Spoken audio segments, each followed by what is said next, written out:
CID প্রধান মাহবুব রহমানের সামনে দাঁড়িয়ে আছে খ্যাতের গেটআপধারী পুরো সিআইডির সবচেয়ে ভয়ঙ্কর অফিসার সাব্বির। মাহবুবুর রহমান হালকা হেসে সাব্বিরকে বলল, সাব্বির, বিরক্ত বোধ করছো নাকি হঠাৎ ঢাকায় ডেকে আনার জন্য? সাব্বির মুচকে একটা হাসি দিয়ে বলে, মানুষ হিসেবে তা তো স্বাভাবিক, বলা নেই কওয়া নেই, হুট করেই জরুরি তলব। তা স্যার বলুন, হঠাৎ এত দ্রুত তলবের কারণটা কি? তোমাকে কি আলাদাভাবে বলতে হবে নাকি আগেই জেনে গেছো? না স্যার, ছুটিতে ছিলাম তো, তাই তেমন একটা জানি না। আপনিই বলুন, হঠাৎ এত জরুরি তলব কেন? মাহবুবুর রহমান আরো কিঞ্চিত পরিমাণ হেসে বলে, মনে হচ্ছে আমাদের অফিসার এর মুড ভালো নেই, তাই আগেই মুড ভালো করি, তারপর না হয় কাজের কথা। আশিক, যাও আমাদের বেস্ট অ্যান্ড ক্রিটিক্যাল মাইন্ডের এনকাউন্টার অফিসার সাব্বিরের জন্য একটা কোল্ড ড্রিঙ্কস নিয়ে আসো। সাব্বিরের পাশে দাঁড়িয়ে থাকা ওর জুনিয়র আশিক চলে যায় কোল্ড ড্রিঙ্কস আনতে। এমন সময় মাহবুবুর রহমান সাব্বিরকে ফিস ফিস করে বলে, সাব্বির, আশিকের উপর নজর রেখো। ইদানিং গোয়েন্দা অফিসারদের কাছ থেকে জানতে পেরেছি আশিক আমাদের খবর লিক করছে কোনো এক পার্টিকে, তাই সাবধান। আর হ্যাঁ, তোমাকে চলে যেতে হবে বগুড়ায়। হঠাৎ বগুড়ায় কেন? বগুড়ায় কিছুদিন আগেই ইসলামিক ব্যাংকের একটা শাখা হ্যাক করেছে হ্যাকার দল, আর সেখানে ইদানিং প্রচুর খুন হতে শুরু করেছে। কে বা কারা খুন করছে, তোমার দায়িত্ব হলো তাদের খুঁজে বের করা। আর খুশির খবর হলো, এই মিশনটা কমপ্লিট করতে পারলেই তোমাকে প্রমোশন দেওয়া হবে, সাথে 2 মাসের ছুটি। বিয়েটাও সেরে নিতে পারবে তারপর। সাব্বির একটা হাসি দেয় মাহবুবুর রহমানের দিকে তাকিয়ে। তারপর, আমার অস্ত্রগুলো তো জমা দিয়ে গিয়েছিলাম, সেগুলো কি এখনো আছে? ওটার চেয়েও আরো ভালো অস্ত্র তোমাকে দেব সাব্বির, যেটার আগে বাংলাদেশ সেনাবাহিনীর লোক ছাড়া কোনো লোকের চোখেও দেখেনি। বাহ, তা সেগুলোর নাম কি? MP4 পিস্তল, যেটা লম্বায় 6 ইঞ্চি। একবার ট্রিগারে চাপলে 10 রাউন্ড ফায়ার করা যাবে। আর সাথে বোনাস হিসেবে তোমাকে দেওয়া হবে নৌবাহিনীর সবচেয়ে ভয়ঙ্কর অস্ত্র, লেজার বিম। চিনো তো লেজার বিম? এটা চিনব না স্যার, তা কি হয়? এই ভয়ানক লেজার বিমের বেগুনি আলোক রোশনি মুহূর্তেই যে কোনো দানব বস্তু গলিয়ে ফেলতে সক্ষম। ওকে, তাহলে মিশনে যাওয়ার জন্য রেডি হয়ে নাও। আর হ্যাঁ, আমি জানি তোমার কাছে একটা গোপন ফোর্স আছে, তাদের সাহায্য নিও। সিআইডি থেকে তোমার সাথে সহযোগী হিসেবে আমি কাউকেই পাঠাবো না। তুমি স্বাধীনভাবে মিশন কমপ্লিট করবে। সাব্বির কিছু বলতে যাবে, তার আগেই আশিক হাতে কোল্ড ড্রিঙ্কস নিয়ে আসে। দুটো সাব্বিরকে একটা আর মাহবুবুর রহমানকে একটা এগিয়ে দেয়। সাব্বির ভ্রু কুঁচকে তাকায় আশিকের দিকে। আশিকের চোখ মুখে রাগের ছাপ স্পষ্ট। আশিক, ড্রিঙ্কসগুলো দ্রুত খেয়ে ফেলো। আশিক সাব্বিরের কথা শুনে কিছুটা নড়ে ওঠে আর অবাক হয়ে তাকায় সাব্বিরের দিকে। তারপর কাপা কাপা গলায় বলে, না না স্যার, আমি কেন খাবো? আমি তো আপনার জন্য এনেছি। প্লিজ স্যার, আপনি খান। আশিক, তোমার সিনিয়র অফিসার তোমাকে যেটা বলবে তুমি সেটা করতে বাধ্য। ফার্স্ট খেয়ে ফেলো কোল্ড ড্রিঙ্কস। আশিক কাপা কাপা হাতে ড্রিঙ্কসের বোতল দুটো হাতে নিয়ে খেতে নিয়ে অমনি সাব্বির আশিকের হাত থেকে বোতল দুটো কেড়ে নেয়। তারপর, স্যার, বোতল দুটো আমি কি ফরেন্সিক ল্যাবে পাঠাতে পারি? আসলে আমি জানতে চাচ্ছিলাম কোল্ড ড্রিঙ্কসের সাথে কি তারা একটু বেশি অ্যালকোহল মেশানো শুরু করেছে নাকি? ফরেন্সিক ল্যাবে কেন পাঠাবেন স্যার? আমি খেয়ে নিচ্ছি। আশিক, তুমি ফেঁসে গেছো। কথাটা বলেই সাব্বির চেয়ার ছেড়ে লাফিয়ে ওঠে। ধূপ করে লাথি মারে আশিকের বুকে। আশিক হঠাৎ লাথি খেয়ে মাটিতে পড়ে যায় আর হাতে থাকা পিস্তল অনেক দূরে ছিটকে যায়। সাব্বির কয়েক রাউন্ড ফায়ার করে আশিকের দিকে। নিখুঁত নিশানা আশিকের 2 হাত আর পা ফুটো করে ফেলে। মাহবুবুর রহমান সাব্বিরের এমন রূপ দেখে চেয়ার ছেড়ে দাঁড়িয়ে যায়। অবাক হয়ে সাব্বিরকে বলে, সাব্বির, এটা কি হচ্ছে? তোমার জুনিয়র অফিসারের গায়ে এইভাবে হাত দিতে পারো না। স্যার, আশিক আমাদের মারার প্ল্যান করেছিল। ওই কোল্ড ড্রিঙ্কসের বোতলের ভিতর বিষ আছে, আর যখনই আমি ওটা আশিককে খেতে বলি, হয়তো ও কিছুটা আন্দাজ করে নিয়েছিল আর সব জেনে গিয়েছি। আর তাই তো কোমর থেকে পিস্তলটাও বের করে লোড করে নিয়েছিল। হয়তো আর কয়েক সেকেন্ড সময় পেলেই আমাদের মাথা ফুটো করে দিত। কি, এই কে আছো? তাড়াতাড়ি এসো। স্যার, না না, একে তো আমি জেলে বা পুলিশের কাছে হস্তান্তর করবই না। একে আমি নিয়ে যাব স্যার, আমার গোপন আস্থানায়। ঠিক আছে, নিয়ে যাও। আমি তাহলে এটা সিক্রেট রাখবো, তাই তো? হ্যাঁ। সাব্বির আর কিছু না বলে আশিকের সামনে বসে পিস্তল ভাঁজ দিয়ে আশিকের মুখে কয়েকটা আঘাত করে। তারপর, শালা, তুই যদি এই স্কুলের শিক্ষক হস, তবে আমি এই স্কুলের হেডমাস্টার, বুঝলি?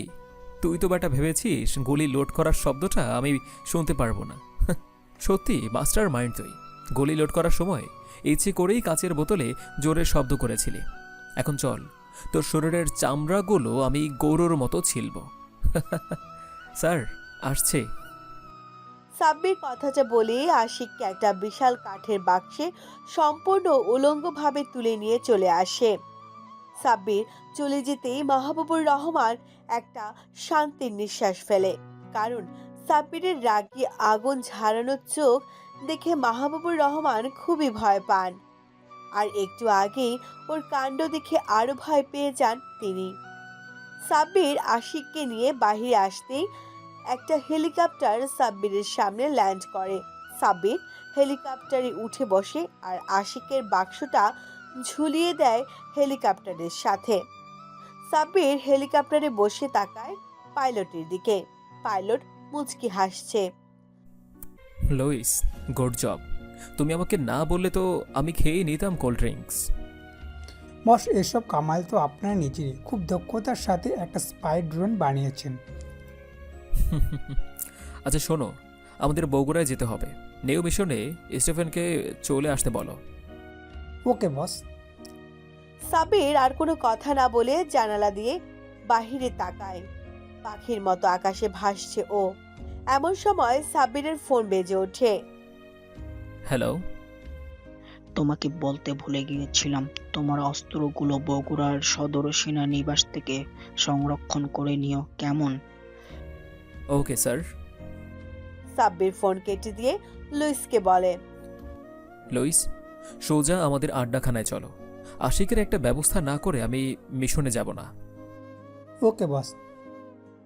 একটু পর হেলিকপ্টার ল্যান্ড করে 10 তলা বিল্ডিং এর ছাদে। সাব্বির আগে হেলিকপ্টার থেকে নেমে চেয়ারে গিয়ে বসে। লুইস হেলিকপ্টারের ইঞ্জিন বন্ধ করে আশিককে বাক্স থেকে টেনে বের করে নিয়ে এসে সাব্বিরের সামনে ছুঁড়ে মারে। সাব্বির একটা বিদেশি চাইনিজ কুড়াল হাতে নিয়ে আশিকের চুলের মুঠি টেনে দাঁড় করায়। তারপর, সত্যি করে বল, তোকে বিষ দিতে কে বলেছিল কোল্ড ড্রিঙ্কসে? হা হা হা, বলবো না শালা, যা করার করে নেই। সাব্বির আশিকের কথা শুনল। চাইনিজ কুড়াল দিয়ে এক কোপ বসিয়ে দেয় আশিকের ডান পায়ে। মুহূর্তে আশিকের সবগুলো নখ কেটে পড়ে যায়। আশিক চিৎকার করে ওঠে। সাব্বির খিলখিল করে হেসে বাম পায়ে কোপ দেয়। এবার পুরো পায়ের পাতাই আলাদা হয়ে যায় আশিকের শরীর থেকে। আশিক আবারও চিৎকার করে ওঠে, কিন্তু 10 তলার ছাদে থাকায় কেউ ওর চিৎকার শুনতে পাচ্ছিল না। সাব্বির খিলখিল করে হেসে আশিকের জিহ্বা প্লাস দিয়ে টেনে বের করে নিয়ে আসে। তারপর দাঁতে দাঁত কামড়িয়ে বলে, বলবি নাকি তোকে আরো ভয়ঙ্কর কষ্ট দিব? বল। যদি বলিস তবে ছেড়ে দেব। বল, তোকে কে হুকুম করেছিল? বলছি, আমি স্যার বলছি, প্লিজ আমাকে আর কষ্ট দিবেন না, আমি বলছি। এই তো ভালো ছেলে। সো মুখ খুলে ফেলো এখন তাড়াতাড়ি। কে তোকে বলেছিল আমাদের কোল্ড ড্রিঙ্কসে বিষ মিশাতে? স্যার, আমি তাকে চিনি না। আমি কোল্ড ড্রিঙ্কস নিতে যাওয়ার সময় একটা অচেনা নাম্বার থেকে ফোন আসে, আমিও রিসিভ করি। তখন সেই অচেনা লোক আমাকে বলে আমি যেন আপনাদের কোল্ড ড্রিঙ্কসে বিষ মিশিয়ে দিই, আর এই কাজের জন্য ওরা আমাকে 100 কোটি টাকার ব্যাংকের চেক দিবে, আর সেটা যেন আমি আমার সামনে দাঁড়িয়ে থাকা কালো পোশাক পরিহিত লোকের থেকে নিয়ে নিই। সাব্বির তাকায় লুইসের দিকে। লুইস মুচকি হেসে একটা মেমোরি বের করে 100 ইঞ্চি বিশাল মনিটরে ঢুকিয়ে চালু করতেই আশিক চোখ বড় বড় করে তাকায় মনিটরের দিকে। সাব্বির মাটি থেকে চাবুক তুলে ধূপধাপ কয়েকটা আঘাত করে আশিককে। তারপর শালা আমাকে মিথ্যা বলিস? তুই নিজেই ফোন করেছিলে ওদের। বল, কাকে ফোন দিয়েছিলি? বলছি ওর নাম ডেভিড, ও বগুড়ায় থাকে। ওর সাথে 1 মাস আগে আমার পরিচয় হয়। তার মানে বগুড়া ইসলামী ব্যালক শাখায় লোড করার বিষয় তুই জানতি? হ্যাঁ। সাব্বির কিছু না বলে আশিকের মোবাইল বের করে কোনো নাম্বারই পায় না। আশিক সাব্বিরের দিকে তাকিয়ে খিলখিল করে হেসে বলে, হা হা হা, কি খুঁজছিস নাম্বার? ফোনে তো সিম নেই রে, এই যে দেখ আমার মুখের মাঝে সিম। আশিক কথাটা বলে যে মুখ খুলে অমনি সাব্বির আশিকের বুকের মাঝে গ্রেনেড ঢুকিয়ে দিয়ে চাবির রিং এর মাঝে নখ ঢুকিয়ে দিয়ে মুচকি হেসে বলে, যদি আমাকে সব সঠিক তথ্য দিতি তবে আমি তোকে ছেড়ে দিতাম, বাঁচতে দিতাম। কিন্তু তুই শালা যা বললি সব মিথ্যা। তুই তো জানিসই মারা যাওয়ার আগে সবসময় সত্যি কথা বলতে হয়। তুই সারা জীবন খারাপ কাজ করেছিস, নিজের ফোর্সের সাথে বেইমানি করে এসেছিস, আর তোর সবচেয়ে বড় ভুল আমার সাথে লাগতে আসা। লুইস, শালাকে দেখতে ইচ্ছে করছে না আমার। রিংয়ের সাথে একটা দড়ি বেঁধে হেলিকপ্টারের সাথে একে ঝুলিয়ে দাও। লুইস সাব্বিরের হুকুম মতো গ্রেনেডের চাবি রিং এর সাথে একটা চিকন দড়ি বেঁধে নিয়ে আশিককে উল্টো করে হেলিকপ্টারের সাথে ঝুলিয়ে দেয়। তারপর কস্টেপ দিয়ে আশিকের মুখ খুব ভালোভাবে আটকে দেয়, যেন আশিক গ্রেনেড মুখ থেকে বের করতে দিতে না পারে।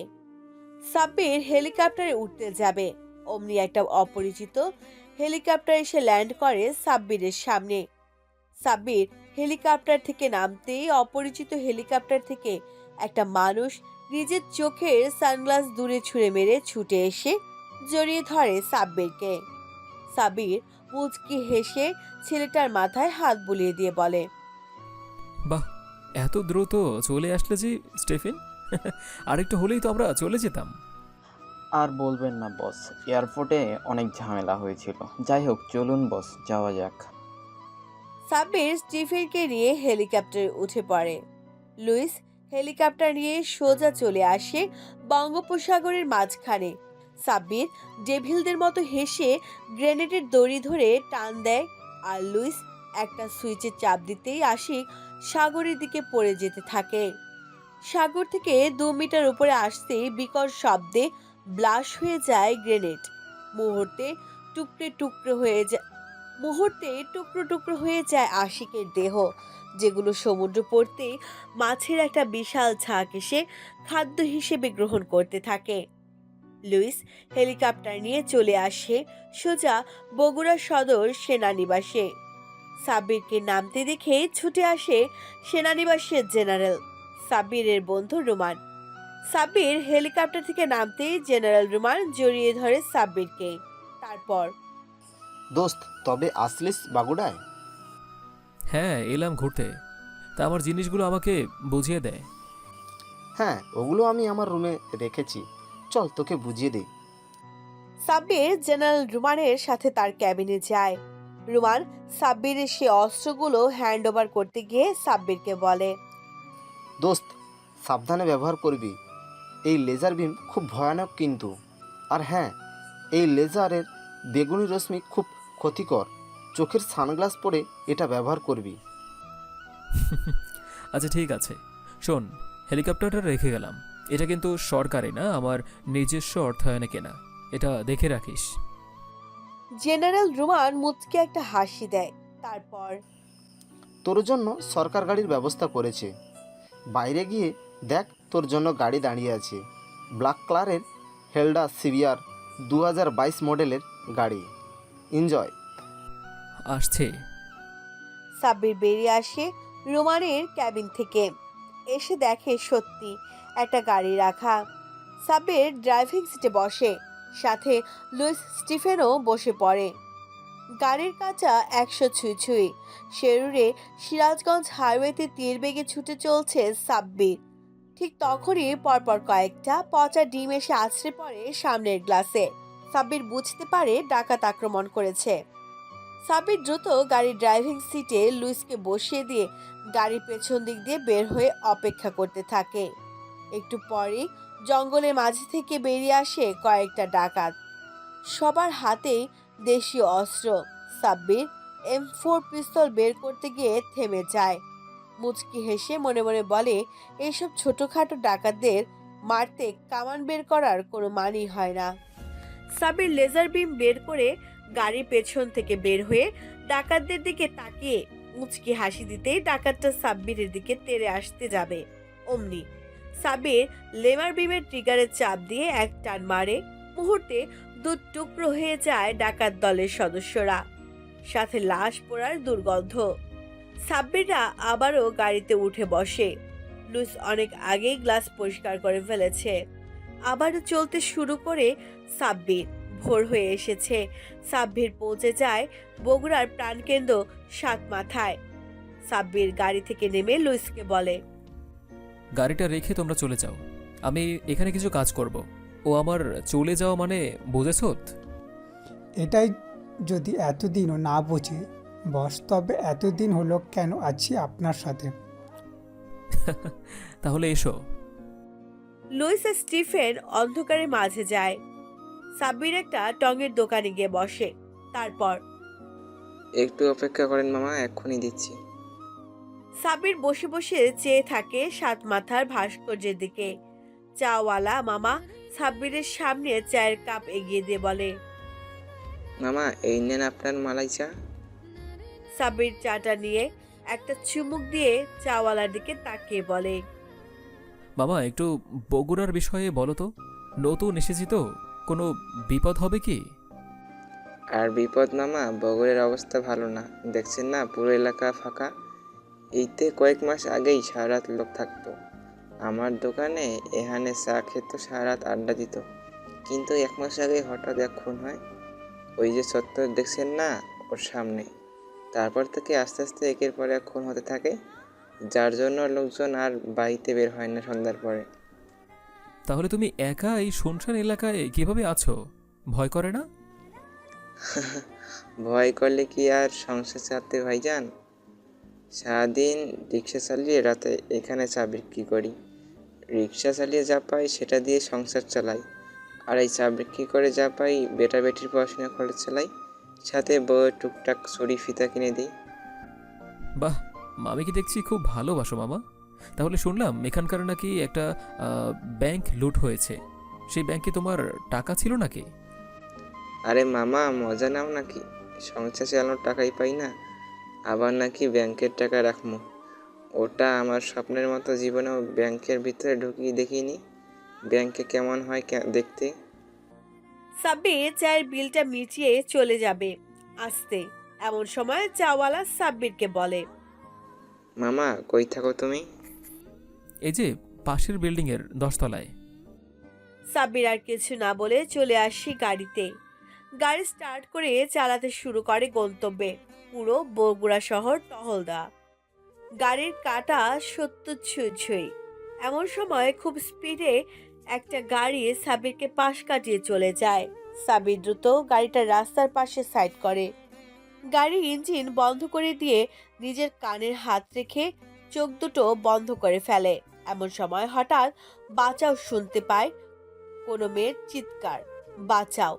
সাব্বির চোখ খুলে দ্রুত ছুটতে থাকে সেই গাড়ির দিকে। সাব্বিরের গাড়ি কাটা 100+। সাব্বিরের গাড়ির থেকে একটু দূরেই সেই কালো রঙের হাই স্কার। সাব্বির গুলি বের করে শুট করতে গিয়েও থেমে যায়। এমন সময় সামনের গাড়িটা আপনি আপ থেমে যায়, আর সেখান থেকে নেমে আসে কয়েকটা লোক, কালো মুখোশ পরিহিত।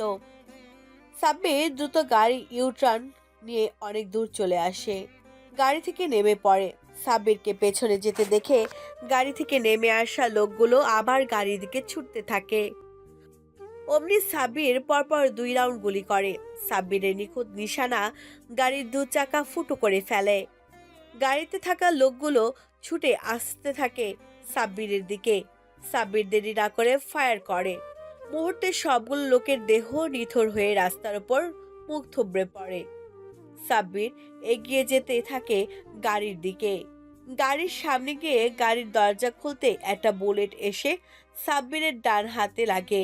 সাথে সাথে সাব্বির মাটিতে মুখ থুবড়ে পড়ে যায়। সাব্বিরকে গুলি লাগার সাথে সাথে পড়ে যেতে দেখে গাড়ির ভেতরে বসে থাকা নেতাগোছের লোক। বিজয়ের হাসি দিয়ে গাড়ি থেকে নেমে আসে।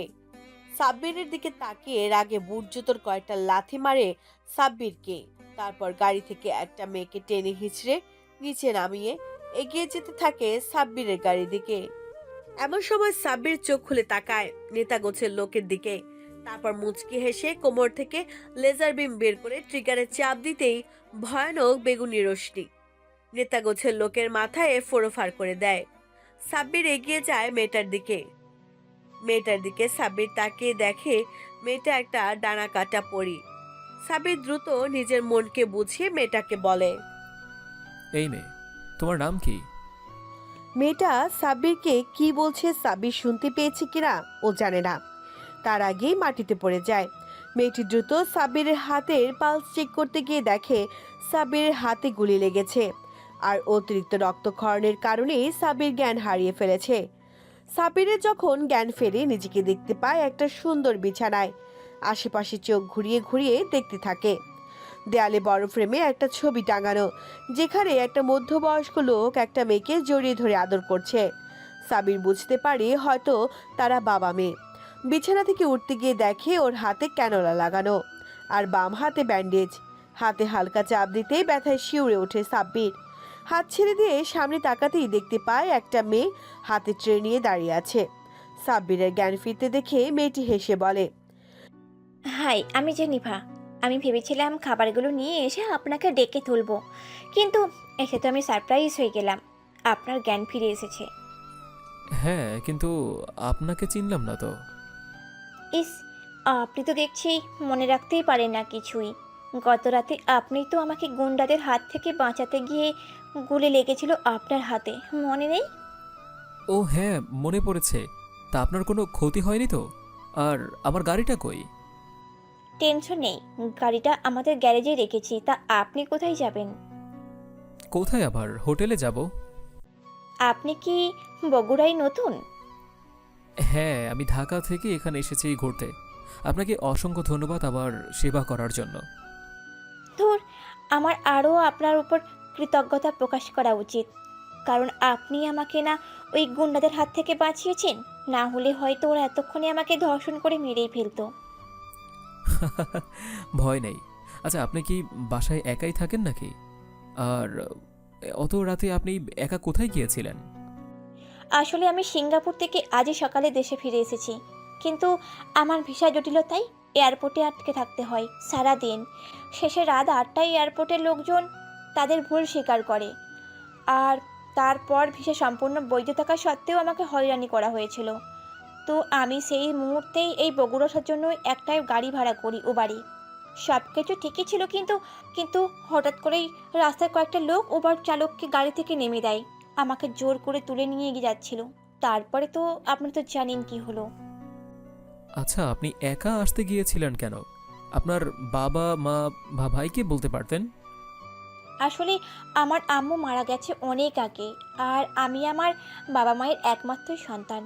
বাবা বগুড়ার একটা ব্যাংকে চাকরি করত, কিন্তু হঠাৎ কী যেন হয়েছে, ব্যাংকের বাবার চাকরি চলে যায়। আর হঠাৎ 2 দিন আগে বাবা আমাকে ফোন করে জানান তিনি আসছেন সিঙ্গাপুরে।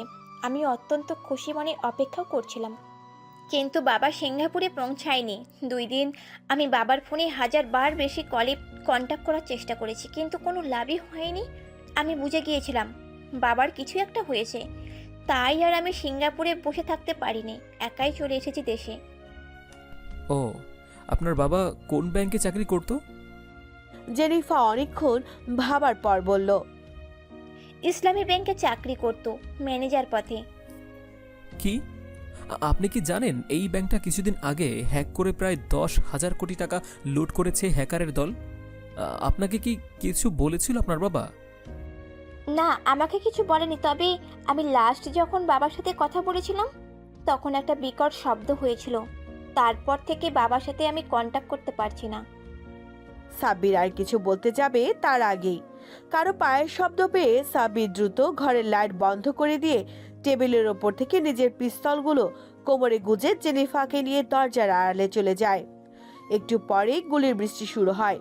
জেনিফা ভয়ে চিৎকার করার আগে সাব্বির জেনিফারের মুখ চেপে ধরে ফিসফিস করে বলে, জেনিফা, প্লিজ কোনো সাউন্ড করবেন না। একটু পর দরজা ঠেলে একে একে অনেকজন রুমের মাঝে ঢুকে জোরে জোরে হাসতে থাকে। হাসতে হাসতে বলে, শালা আমাদের লোককে কাল মেরেছিস তাই না? এবার বুঝ কেমন লাগে। এই খেয়ে আছিস, টর্চ লাইট জ্বালানো জ্বালা, শালার মুখটা দেখা যাচ্ছে না, একটু দেখি। নেতাগোছের লোকের কথা শুনে ক্রু টর্চ লাইট জ্বালাতে যাবে। তার আগে সাব্বির নিজের কোমর থেকে M4 এর লেজার বিমের ট্রিগারে চাপ দিয়ে চারিদিকে একবার ঘোরাতেই ধপাধপাস করে কোনো কিছু পড়ে যাওয়ার শব্দে সাব্বির হেসে ওঠে। নিজের প্যান্টের পকেটে থাকা ছোট্ট নাইট ক্লিয়ার সানগ্লাস চোখে দিতেই সবকিছু স্পষ্ট দেখতে থাকে ও। মেঝেতে রক্তে ভেসে গিয়েছে সবগুলো দুভাগ হয়ে যাওয়া লাশ। সাব্বির লাশগুলো গণনা করে চমকে ওঠে। মোট 20 জনকে ও মেরে ফেলেছে 1 সেকেন্ডে। সাব্বির জেনিফাকে বলে, জেনিফা, এখানে চুপ করে থাকো, আমি আসছি, ভয় নেই, আছি আমি। প্লিজ আমাকে রেখে যাবেন না, আমার অনেক ভয় করছে।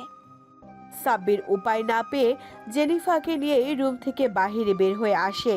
পুরো বাড়ি তন্ন তন্ন করে খুঁজে আর একজন শত্রুকেও না দেখতে পেয়ে সাব্বির জেনিফাকে নিয়ে চলে আসে সোজা গ্যারেজে। নিজের গাড়ি বের করে জেনিফাকে নিয়ে সেই এলাকা তৎক্ষণাৎ ত্যাগ করে সাব্বির চলে আসে ওর ফ্ল্যাটে। জেনিফাকে নিয়ে সাব্বির ফ্ল্যাটের দরজায় কলিমেল বাজাতেই লুইস দরজা খুলে দেয়। সাব্বির জেনিফাকে নিয়ে ভেতরে চলে যায়। জেনিফা কিছুটা ভয় পেয়ে যায়, কারণ ও একা একটা মেয়ে অচেনা লোকের সাথে তার ফ্ল্যাটে চলে এসেছে। কিন্তু জেনিফার ভয়টা তখনই চলে যায় যখন সাব্বিরকে বলে, জেনিফা, আসলে ওই বাসায় লাশের স্তূপ আর রক্তের গন্ধে তুমি থাকতে পারবে না, তাই এখানে নিয়ে এসেছি। ভয় নেই, লুইস আর স্টিফেন আমার ভাইয়ের মতো, ওরা চলে যাবে একটু পরেই। তুমি তোমার পছন্দ মতো একটা রুমে চলে যাও। জেনিফা সাব্বিরের দিকে তাকিয়ে মুচকি হাসি দিয়ে চলে যায় একটা রুমে। সাব্বির তাকায় স্টিফেনের দিকে। তারপর, স্টিফেন, যাও, পুরো বাসা ভালো করে সার্চ করবে, সবগুলো লাশের পকেট চেক করবে, তারপর লাশগুলোকে বস্তায় ভরে নদীতে ফেলে দিয়ে আসবে। ওকে বস। স্টিফেন চলে যায়। সাব্বির লুইসকে বলে, লুইস, তুমি স্টিফেনের পিছনে থাকবে, মানে ফলো করবে। স্টিফেনকে কেউ ফলো করে নাকি সেটা দেখবে। আমার মনে হচ্ছে সেদিন রাতে গাড়িতে এমন কেউ ছিল যে আমাদের ফলো করেছিল। ওকে বস। লুইসও চলে যেতেই মাহবুবুর রহমানকে ফোন দেয় সাব্বির। সাব্বির হঠাৎ ফোন দিলে যে, কোনো দরকার? জি স্যার, আমি পুরো ক্যাশের মধ্যে ঢুকে গিয়েছি। একদম বিশাল বড় এক গোলক ধাঁধা আমাকে ঘিরে ধরেছে। সেই জন্যই তো তোমাকে দিয়েছে এই কাজ। শোনো, মাথা ঠান্ডা করে কাজ করবে। আর হ্যাঁ, আশিককে কি করলে? ওর পরিবারের লোকজন তো বারবার অফিসে আসছে তাদের ছেলের খোঁজ নিতে। বলে দিবেন তাদের ছেলে শহীদ হয়ে গিয়েছে আর শরীর সমাধি লাভ করেছে গভীর বঙ্গোপসাগরের মাঝে। মাহবুবুর রহমান ফোন কেটে দেয়। এদিকে, বস, আমাদের 20 জন ক্রু একটু আগেই শহীদ হয়ে গিয়েছে। হাবিবের কথা শুনে চেয়ার ছেড়ে লাফিয়ে ওঠে নিক্সন। রাগে ছুটে যায় ওর ডান হাতে হাবিবের দিকে। তারপর, হাবিব, তুমি এটা আমাকে কি শোনালে? আমার কত বড় ক্ষতি করলো সামান্য একটা ছেলে।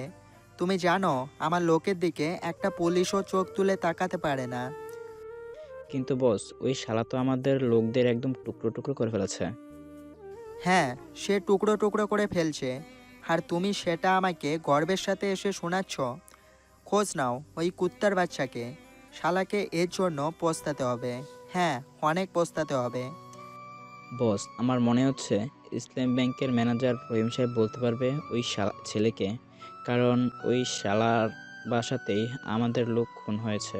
আর আগের রাতে হাইওয়েতে রহিমের মেয়েকে কিডন্যাপ করে নিয়ে আসার সময় সেই একইভাবে আমাদের 10 জন ক্রু শহীদ হয়েছে। হাবিব, সত্যি বলছি, তুমি আমার সামনে থেকে চলে যাও, নয়তো আমি তোমাকে খুন করে ফেলবো। উপর থেকে চাপ আসছে, তারা জানতে চাচ্ছে কি করে এই খুনগুলো হলো। বসকে আমি কি জবাব দেবো বলো? আজকের মধ্যে তুমি ওই ছোকরার খোঁজ নিয়ে আসতে না পারলে সত্যি বললাম তোর শিরচ্ছেদ অবধারিত। হাবিব কিছুটা ভয় পেয়ে যায়, দ্রুত বের হয়ে আসে নিক্সনের রুম থেকে। এমন সময় নিক্সনের ফোনে একটা কল আসে। তোমার কে খোঁজ নিয়েছে সেটা আমি জানি। বস, তাহলে আমাকে বলুন, শালাকে আমি এখনই খুন করে আসবো। নিক্সন, সবাইকে এক ভেবো না। এ হলো একদম ঘাড়তেরা স্বভাবের ছেলে, কখন কোন দিকে ঘুরে যায় ও ছাড়া কেউ জানে না। তোমাকে আমি কিছু বলবো না, এমনকি চাপও দেব না, শুধু বলবো সাবধানে থেকো। আর ওকে না খুঁজে আবারও শুরু করে দাও ব্যাংক লুট করা, যত তাড়াতাড়ি সম্ভব। আমাদের বাংলাদেশের সমস্ত ব্যাংক লুট করিয়ে পালিয়ে যেতে হবে। কিন্তু তাই বলে বস এই ছোকরাকে এমনি এমনি ছেড়ে দেব? নিক্সন, মাথা গরম করলে হয়? গ্যাংস্টার জীবনে এমন অনেক কিছুই দেখতে হয়। অন্যকে তো শুধু মারলেই হবে না, কখনো কখনো নিজেকেও খেতে হবে। বাংলাদেশের সবচেয়ে ব্যাংক হলো ইসলামিক বালক। এই ব্যাংকেই প্রতি মাসে সিঙ্গাপুর থেকে প্রতি মাস লাখ লাখ ডলার আসে ইউটিউবার আর ইনফ্লুয়েন্সারদের অ্যাকাউন্টে।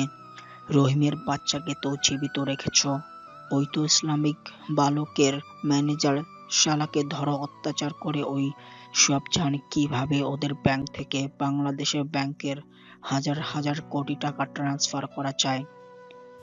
বস, আমি শুনেছি বর্তমান আমাদের হ্যাকার গ্রুপ আমেরিকায় অবস্থান করছে, তাদের ডিমান্ড দিন দিন বৃদ্ধি পাচ্ছে। বলুন কি করব আমরা? নিক্সন, তুমি বোকায় রয়ে গেলে। দাবি মেনে নাও আর বড় বড় ব্যাংক লুট করতে থাকো। সব শেষ, সবগুলো হ্যাকারের বাচ্চার মুখ উন্মোচন করিয়ে দেওয়া সময়ের ব্যাপার মাত্র। আজ রাখছি, অনেক কাজ বাকি। সে অচেনা লোক ফোন কেটে দেয়। নিক্সন নিজের চেয়ারে বসে শয়তানি হাসি দিয়ে বলে, শালা আমাকে চামচা ভাবিস? তুই তো চিনিস না আমি দুমুখ সাপ। যখন যেই দিক থেকে খেতে পারবো তখন সেই দিকে খাবো। যদি আমাকে ওই ছোকরা মারতে আসে তবে আমি শালাকে কোনোভাবে নিজের দলে ভিড়িয়ে তোকে ফিনিশ করে দেব। তারপর সুযোগ বুঝে শালাকেও মেরে দিয়ে পুরো টাকা নিজেই ভোগ করব।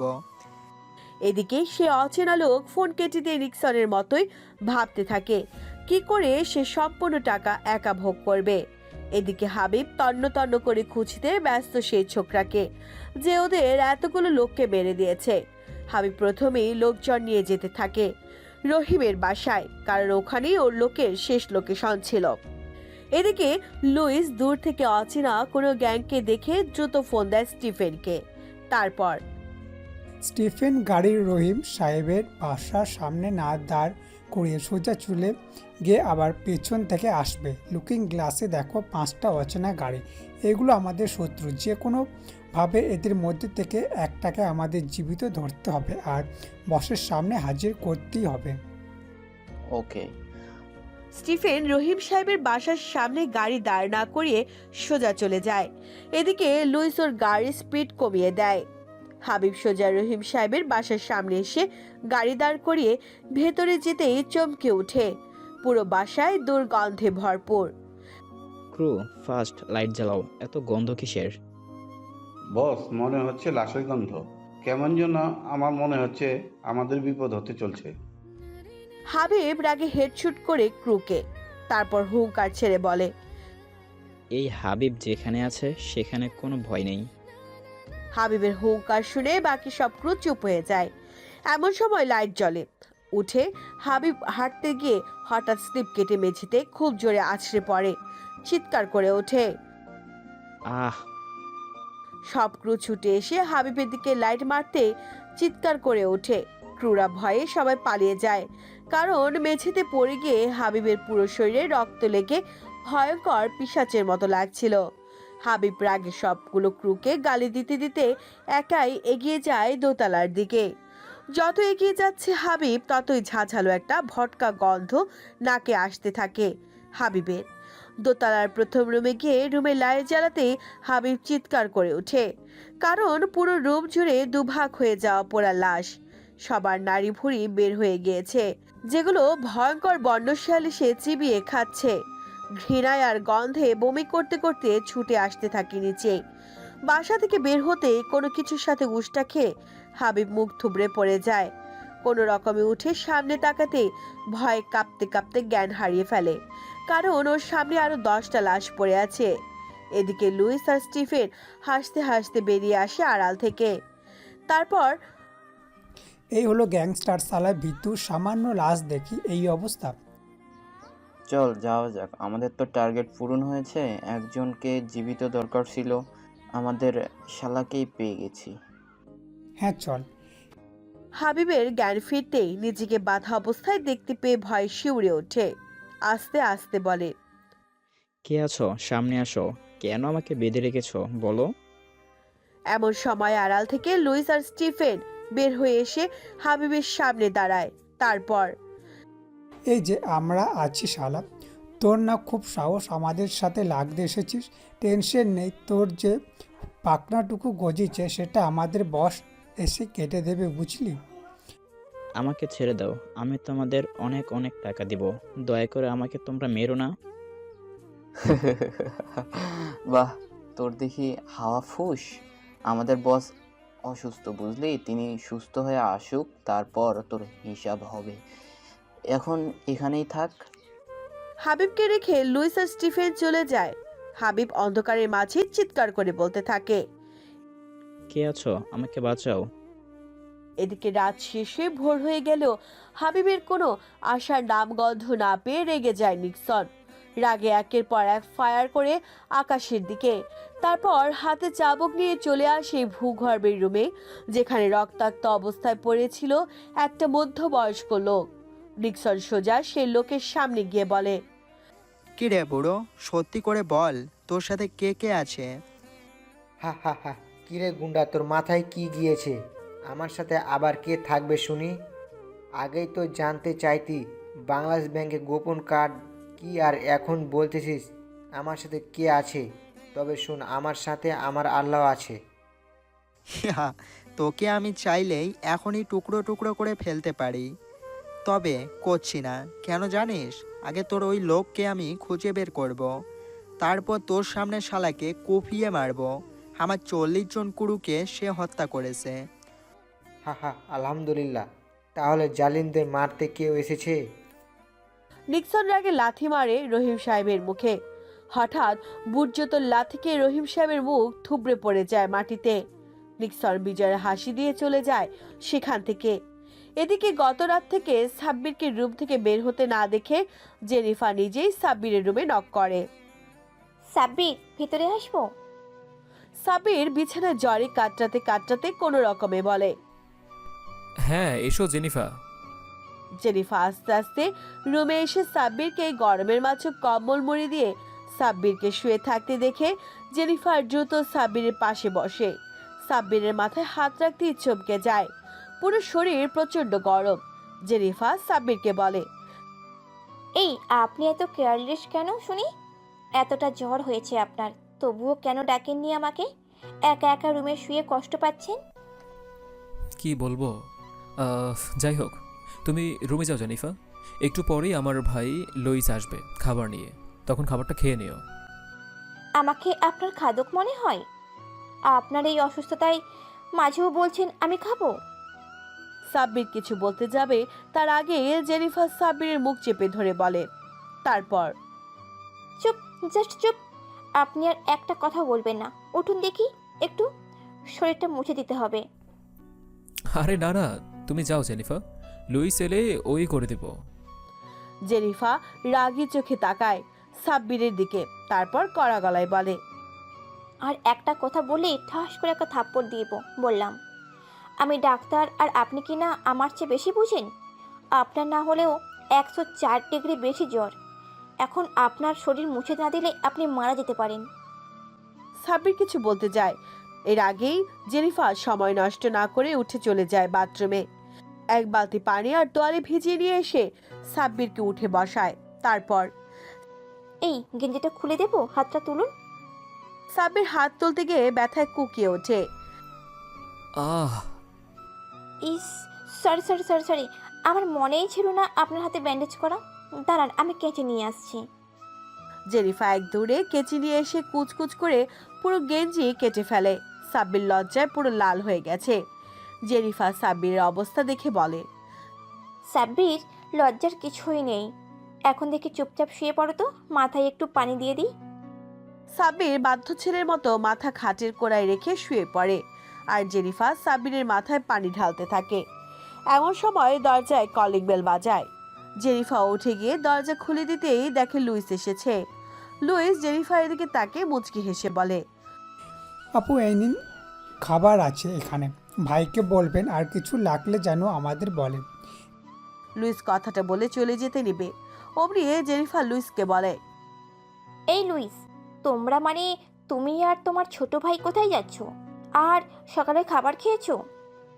জি আপু, খেয়েছি, আর আপনার সামনের বাসায় থাকি। আচ্ছা আপু, ভাইয়াকে খাবারটা খাওয়ান। ও হ্যাঁ, ভুলে গেছি, এই নিন আপু, ওষুধটাও নিন। জেনিফা মুচকি হেসে খাবার আর ঔষধ নিয়ে আবারও আসে সাব্বিরের কাছে। তারপর সাব্বিরকে তুলে বসে সুন্দর করে মাথা মুছিয়ে দেয়। জেনিফার ফ্রেশ হয়ে এসে সাব্বিরের পাশে বসে তারপর লুইস নিয়ে আসা খাবারগুলো প্লেটে সার্ভ করে এক লোকমা সাব্বিরের মুখের সামনে তুলে ধরে। সাব্বির অবাক নয়নে তাকায় জেনিফার দিকে। জেনিফা সাব্বিরের দিকে তাকিয়ে মুচকি হেসে বলে, কি হলো, এইভাবে চেয়ে না থেকে হাঁ করুন আর ভালো ছেলের মতো খেয়ে নিন। সাব্বির হাঁ করে খাবারটা মুখে নিয়ে খেতে থাকে। আজ কেন যেন খাবার খেতে সবচেয়ে ভালো লাগছে সাব্বিরের। ও নিজেও জানে না খাবারটা কি তাহলে সবচেয়ে ভালো হয়েছে, নাকি যে তুলে খাওয়াচ্ছে তার হাতে জাদু আছে। সাব্বির নিজের কৌতূহল সামলাতে না পেরে জেনিফাকে বলে, জেনিফা, একটা কথা বলবো? কথা বলতে আবার অনুমতি লাগে নাকি? বলে ফেলো। আচ্ছা, আজকের রান্নাটা কি সবচেয়ে বেশি টেস্ট হয়েছে? তুমি একটু টেস্ট করে দেখো তো। জেনিফা সাব্বিরের কথা মতো এক লোকমা খাবার মুখে দিয়ে কিছুক্ষণ চাবানোর পর খেয়ে বলে, খাবারটা মোটামুটি ভালোই, তবে লবণ ঝাল একটু কম আর হলুদের গুঁড়ো বেশি হয়েছে। তার মানে আমি যার হাতে খাচ্ছি তার হাতে কোনো স্পেশাল জাদু আছে? সত্যি বলছি, আমার জীবনের সবচেয়ে বেস্ট খাবার আজকে খাচ্ছি আমি। জেনিফা অনেক লজ্জা পেয়ে যায় আর হাসতে হাসতে বলে, ধর, তুমিও না কি যে বলো, আমার হাতে জাদু থাকবে কেন শুনি?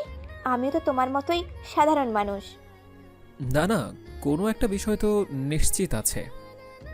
হ্যাঁ আছে, আর সেটা হলো আমার মনে হচ্ছে আমি প্রথম নারী যে তোমাকে তুলে খাওয়াচ্ছি, তাই না? আর এই কারণেই আমার হাতে খেতে তোমার এত ভালো লাগছে। এখন এসব রাখো আর চুপচাপ খাওয়া শেষ করো, ঔষধ খেয়ে নাও, তারপর বিছানায় শুয়ে পড়ো। তারপর তোমার হাতের ব্যান্ডেজটা আমি খুলে দেখব কতটা ক্ষতটা আছে, আর পরিষ্কার করে দিয়ে হালকা মলম লাগিয়ে দেব। তারপর জেনিফা এবার কিছুটা রেগে গিয়ে কোমরে 2 হাত দিয়ে বলে, আমি কিন্তু রেগে যাচ্ছি সাব্বির। তারপর না করে অপেক্ষা করো, সবই দেখতে পারবে কি হবে। ওকে। জেনিফা সাব্বিরের নাক টেনে চলে যায় রুম থেকে আর ফিরে আসে হাতে একটা মলম নিয়ে, সাথে কেচি, ডেটল আর তুলো। জেনিফা খুব সাবধানে সাব্বিরের বাম হাতের কাছে বসে কেচি দিয়ে প্রথমে পুরো ব্যান্ডেজ কেটে ফেলে।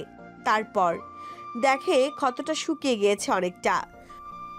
জেনিফা, হাতটা বিষে টনটন করছে। একটু ওয়েট করো, ক্ষতটা ডেটল দিয়ে পরিষ্কার করে দেব, তারপর মলম লাগিয়ে দিলেই আরাম পাবে। জেনিফা আর কোনো কথা না বলে ডেটল দিয়ে তুলো ভিজিয়ে সুন্দর করে মুছে দিয়ে সাব্বিরের ক্ষত, তারপর মলম লাগিয়ে দিয়ে আবারও সাব্বিরের নাক টেনে দিয়ে বলে, বেবি ওয়েট করো, আবারও আসছি। জেনিফা রুম থেকে বের হয়ে সোজা কিচেনে যায় আর খাঁটি সরিষার তেল এনে সাব্বিরের পায়ের কাছে বসে। সাব্বিরের এক পায়ের তালু নিজের কোলের ওপর নিয়ে খুব যত্ন সহকারে তেল মালিশ করে দিতে থাকে সাব্বিরের পায়ের তালুতে। সাব্বির আরামে চোখ বন্ধ করে ফেলে। এমন সময় সাব্বিরের ফোন বেজে ওঠে। সাব্বির ফোনটা হাতে নিয়ে দেখে ওর বাবা ফোন করেছে। হ্যালো বাবা। এই তুই কোথায় শুনি?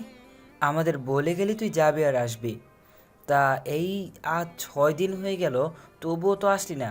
এদিকে তোর মায়ের ভাই পুরো বাসা মাথায় তুলে ফেলেছে, তার মেয়েকে তোর সাথে বিয়ে দিবে বলে। বাবা আমি আগেই বলেছি, আমি তনুকে আমার বোনের নজরে দেখি। ওকে আমি বিয়ে করব না, তার চেয়ে ভালো হয় তুমি ওকে বিয়ে করে নাও। কোন হিসেবে তুমি বলো যে আমি একজন ডিভোর্সি আর ঝগড়াটে মেয়েকে বিয়ে করব? তোর মা তো শুনে না, ওর চাচা তো ভাইয়ের থেকে আগেই 2 লাখ টাকা নিয়ে নিয়েছে। তুই জলদি চলে আয়। টাকাটা ফিরিয়ে দিলেই তো হয়। তোর মা টাকাটা খরচ করে ফেলেছে, শাড়ি কিনেছে। বাপ তুই চলে আয়, বিয়েটা করে নে। তুমি আমার জন্মদাতা বাবা, আর এটা না হলে সত্যি বলছি তোমার মাথায় আমি কতগুলো বুলেট ঢুকাতাম নিজেও জানি না। চলো তো আমার টাকায়। আজকের পর থেকে তোমাকে আমি আর একটা টাকাও দেব না। ক্রেডিট কার্ড লক করে দিলাম, তোমাদের সাথে সম্পর্ক নেই আমার। সাব্বিরের বাবা কিছু বলতে যাবে তার আগে সাব্বিরের সৎমা সাব্বিরকে বলে, সাব্বির এসব কি? তাড়াতাড়ি বাসায় চলে আয়। আমার চাচাতো ভাই আমাকে যাতা বলে গালাগালি দিচ্ছে বাবা। দয়া করে বাসায় আয়, বিয়েটা শুরু কর। তুই তো হলে লোভী, তোর ওটাই প্রাপ্য। তোর ভাইয়ের থেকে যা টাকা নিয়েছিস সব দিয়ে দিবি, আর আমি ওসব ঝগড়াটে মেয়েকে বিয়ে করতে চাই না।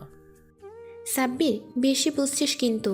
আমি ঢাকায় গিয়ে তোকে টেনে নিয়ে আসবো বলে দিলাম। তাড়াতাড়ি বাসায় আয়। সাব্বির কিছু না বলে ফোনটা কেটে দিয়ে ভিডিও কল দেয় ওর বাবার ফোনে। সাথে সাথে ওর সৎমা ফোন রিসিভ করে পুরো ডাইনির রূপে বলে, সাব্বির এই দেখছিস বটি, তোর গলা কেটে নিয়ে আসবো বলে দিলাম। তাড়াতাড়ি বাসায় আয়। সাব্বির ওর মায়ের দিকে তাকিয়ে মুচকি হাসি দেয়। কোমর থেকে পিস্তলটা ওর মাকে দেখিয়ে বলে, তোর খুব সাহস হয়ে গেছে, কিছু বলি না দেখে। এটা কি চিনিস? আর আমি কে সেটা নিশ্চয়ই জানিস। হ্যাঁ, যদি আর একটা বার সাউন্ড করিস সত্যি বললাম বাসায় গিয়ে তোকে আমি শ্যুট করব। আর শোন, তোদের টাকার লোভে আমি কেন ওসব মেয়েকে বিয়ে করব? আর তাছাড়া আমি বিয়ে করেছি, দেখবি আবার বউকে। সাব্বির দুষ্টুমি করে জেনিফারের দিকে ক্যামেরা একবার ঘুরিয়ে ওর মায়ের দিকে তাকায়। তারপর, দেখলি তো আমার বউ কেমন? আর তোর খবর আছে, রেডি থাকিস। সাব্বির ফোন কেটে দিয়ে জেনিফারের দিকে তাকায়। জেনিফা হা করে তাকিয়ে আছে সাব্বিরের দিকে। সাব্বির বিষয়টা খেয়াল করে বলে, এভাবে হা করে চেয়ে আছো কেন? আমি জীবনেও শুনিনি ছেলেরা নিজের আম্মু আব্বুকে মারার হুমকি দেয়। তুমি এত রাগী ভাবতেই তো আমার ভয় করছে। দেখো জেনিফা, বাবা মা কাকে বলে জানো? তাদেরকেই বাবা মা বলে যারা সবসময় নিজের ছেলে মেয়েকে আগলে রাখে, সুরক্ষা দেয় আর ভরণ পোষণ করে। কিন্তু আমার বাবা আমার এইসবের একটাও করেনি। জন্মের 5 বছর পর আম্মু মারা যায়, তারপর বাবা সৎ মা নিয়ে আসে, যে কিনা সব সময় আমাকে বিক্রি করে টাকার বিনিময়ে। সে যাই হোক, সরি। সরি কেন? ওই যে একটু আগেই আমার সৎ মাকে তোমার ছবি দেখিয়েছি আর বলেছি তুমি আমার বউ, তাই। জেনিফা কিছুটা লজ্জা পেয়ে আবারও তেল মালিশ করতে থাকে আর আনমনে বলে, হলে সমস্যা কি জনাব? বাবা যে মিসিং সেটা আমি ভুলে যাই তোমার সাথে থাকলে। সাব্বির জেনিফারের দিকে তাকিয়ে বলে, জেনিফা অনেক হয়েছে, এবার রুমে যাও। চুপ করে ঘুমাও, জ্বর এখনো অনেক আছে। সম্পূর্ণ সুস্থ না হওয়া পর্যন্ত আমি এখান থেকে যাব না। এদিকে লুইস চলে আসে ছাদে। লুইসকে ছাদে আসতে দেখে স্টিফেন এগিয়ে এসে বলে, বসের শরীর কেমন? ভাবি জানে রে, তবে মনে হয় বস এখনো পুরোপুরি সুস্থ হয়ে গিয়েছে। কি বলিস ভাবি? বস কবে বিয়ে করেছে রে? ধুর, তুই বুঝিস না কেন? ওই যে জেনিফার নামের মেয়েটাকে নিয়ে আসলো না বস, সে আমাদের ফিউচার ভাবি। চুপ কর, ওসব বলিস না, আগেই কোনো কিছু বলা উচিত নয়। লুইস কিছু বলতে যাবে তার আগেই হাবিব চিৎকার করে ওঠে, কে আছো? পানি দাও একটু আমাকে, আমার পিপাসা পেয়েছে অনেক। লুইস এগিয়ে গিয়ে লাথি মারে হাবিবের মুখে। তারপর, শালা এখন তুই পিপাসা নিয়ে থাক, বস না আসা পর্যন্ত তোর কোনো খবর নেই। খাবার দিব এক শর্তে, বল তোদের বসকে আর কোথায় পাবো, সে কোথায় থাকে, দেখতে কেমন? আমি জানি না। স্টিফেন হাবিবের বুকে লাথি মেরে বলে। জানিস রে, তুই সবই জানিস কিন্তু বলবি না। সে যাই হোক, রেডি হয়ে নে, বস আসলে তোর কি অবস্থা করবে ভাবতেও পারবি না, বুঝলি? এই লুইস, চল রে ভাই। স্টিফেন আর লুইস চলে আসে। এদিকে জেনিফা মুগ্ধ দৃষ্টিতে তাকিয়ে আছে সাব্বিরের দিকে। এমন সময় সাব্বির চোখ খুলে তাকায় জেনিফারের দিকে। তারপর, জেনিফা, মায়া বাড়িও না, মায়া কাটাতে শেখো, তোমার জন্যই ভালো হবে। তুমি চেনো না আমি কে, আমার বাবা মাকে, কি আমার পরিচয়। দেখো, আমি তো ওইসবকে ভালোবাসিনি, আমি ভালোবেসেছি তোমাকে। প্লিজ না করবে না, বিয়ে করবে আমায়। এখন বলছো বিয়ের কথা, কিন্তু যখন জানবে আমার আসল পরিচয়, তখন আর ওই কথা মুখে দুবার নিবেও না। এবার কিন্তু আমার খুব রাগ হচ্ছে সাব্বির। বলছি তো, আমি তোমার ওই ব্যাকগ্রাউন্ড দেখে ভালোবাসিনি, আমি ভালোবেসেছি তোমাকে, আর আমি অতটুকুই জানি। থাক, পাগলামি করতে হবে না। এই শোনো, রাতে আমাকে নিয়ে বগুড়া সাত মাথায় যাবে? ওখানকার চটপটি আর ফুচকা এত ভালো যে কি বলবো। আচ্ছা, পাগলি যখন বলেছে তখন তো নিয়ে যেতেই হবে। জেনিফা খুশিতে সাব্বিরের ঠোঁটে ঠোঁট ছুঁয়ে লজ্জায় সাব্বিরের বুকে মুখ লোকায়। বিকেলে সাব্বির আর জেনিফা হেঁটে চলেছে ফুটপাত দিয়ে। এমন সময় কয়েকটা বখাটে ছেলে এসে দাঁড়ায় সাব্বিরের সামনে। তারপর পকেট থেকে চাকু বের করে সাব্বিরের দিকে উঁচিয়ে ধরে বলে, এই তোর কাছে যা আছে তা বের করে দে, নয়তো শালা দেখছিস চাকু একদম তোর পেটে ঢুকিয়ে দিব। জেনিফা, চোখটা বন্ধ করো তো জান একটু। ওকে জান। জেনিফা চোখ বন্ধ করতে সাব্বির কোমরে গুজে রাখা পিস্তলটা বের করে। বখাটেদের মাথায় ঠেকিয়ে ডেভিলের মতো হাসি হেসে বলে, আমার কাছে এটা ছাড়া আর কিছুই নেই, বল নিবি? বখাটে পিস্তল দেখে সাথে সাথে সাব্বিরের পা জড়িয়ে ধরে কাঁদতে কাঁদতে বলে, ভাই ভাই ভুল হয়ে গেছে, প্লিজ মাফ কইরা দেন। আমরা এলাকায় দু একটা চিন্তায় কইরা কোনো রকমের সংসার চালাই। যা দিলাম। তবে হ্যাঁ শোন, এরপর থেকে এসব করিস না, ভালো কিছু একটা কর, দেখবি খুশি থাকবে। সাব্বির ছেলেগুলোকে চলে যেতে ইশারা করতে দ্রুত পালিয়ে যায় ওরা। আর সাব্বির জেনিফারকে বলে, জেনিফা, চোখ খোলো এবার। জেনিফা চোখ খুলে সাব্বিরকে বলে, এই, আমাকে চোখ বন্ধ করতে বললে কেন শুনি? আমি চোখ খুলে রাখলে কি এমন হতো? তেমন কিছুই হতো না, তবু এমনি ঢেকে রাখতে বললাম। তা আমরা যেন কোথায় যাচ্ছিলাম? জানি না, তবে তুমি তো আমাকে নিয়ে হাঁটতে বের হলে, আবার নিজেই বলছো কোথায় যাব। ভুলে গিয়েছিলাম। চলো, সামনেই ফুচকা পার্লার আছে, আর সেখান থেকে দুজনেই ফুচকা খাবো। সাব্বির জেনিফাকে নিজে ফুচকা পার্লারে গিয়ে 5 প্লেট ফুচকা অর্ডার করে।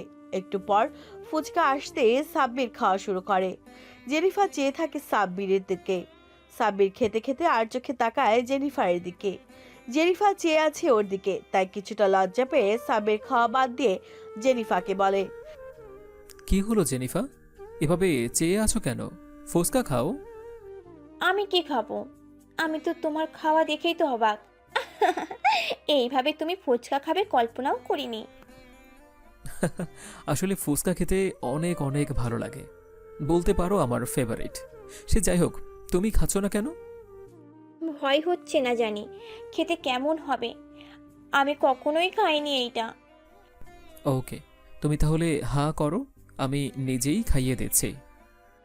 জেনিফা মুচকি হেসে হা করতে সাব্বির মুখে তুলে দেয় ফুচকা। জেনিফা একটা ফুচকা অনেকক্ষণ ধরে খাওয়ার পর নিজেই রাক্ষসের মতো খেতে থাকে।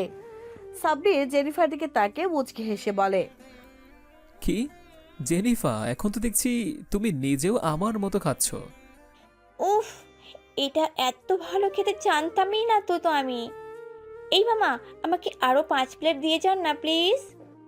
সাব্বিরও আর কথা না বাড়িয়ে খেতে থাকে। খাওয়ার পর্যায়ে হঠাৎ গুলির শব্দে কেঁপে ওঠে পুরো এলাকা। সাব্বির মাথা উঁচু করে তাকিয়ে দেখে ফুচকাওয়ালার নিথর দেহ পড়ে আছে মাটিতে। আর জেনিফা থরথর করে কাঁপছে। ওর হাতে ধরে থাকা ফুচকা রক্তে ভেসে গিয়েছে। সাবির বুঝতে পারে জেনিফা ভয় পেয়ে গেছে। এমন সময় আরেক গুলির শব্দে সাবির দ্রুত জেনিফাকে নিয়ে মাটিতে শুয়ে পড়ে। তারপর, জেনিফা, তুমি এখানে ওয়েট করো, আমি শালাগুলোকে শুয়ে আসি। জেনিফা হ্যাঁ সুযোগ মাথা নাড়াতে সাবির মাথা তুলে উকি দেয় রাস্তার দিকে। 5 জন অল্প বয়সী ছেলে তাণ্ডব চালাচ্ছে পুরো এলাকায়।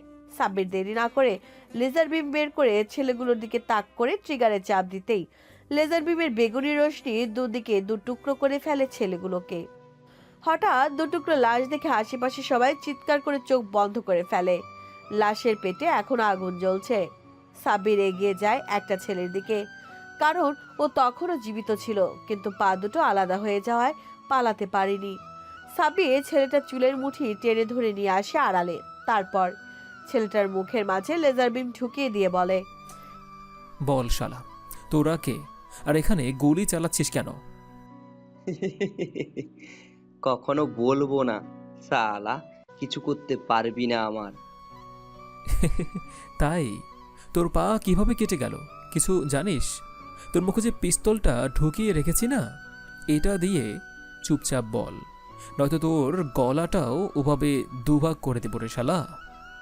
ছেলেটা এবার কিছুটা ভয় পেয়ে যায় আর বলে, আমরা নতুন গ্যাং চালু করেছি এলাকায়, নিজেদের দাপট আর প্রভাব ফেলানোর জন্যই এসেছি, কারণ আমার চাঁদা তুলতে হবে এই এলাকা থেকেই। কাজ করে খেতে পারিস না? এই ফুসকাওয়ালাকে মেরে প্রভাব বিস্তার করবি? আরে শালা, মারলে মারতি নেতা মন্ত্রীকে, ওদের মারার সাথে ওদের বাসা থেকে হাজার হাজার কোটি টাকা পেয়েও যেতে, তা তো পারিস না। আর পারবেও বা কি করে? তোদের তো ওই নেতা মন্ত্রীরাই চালায়, তাই না? চল বল তাড়াতাড়ি, তোদেরকে কে পাঠিয়েছে এখানে? এমপি দারুণ পাঠিয়েছি।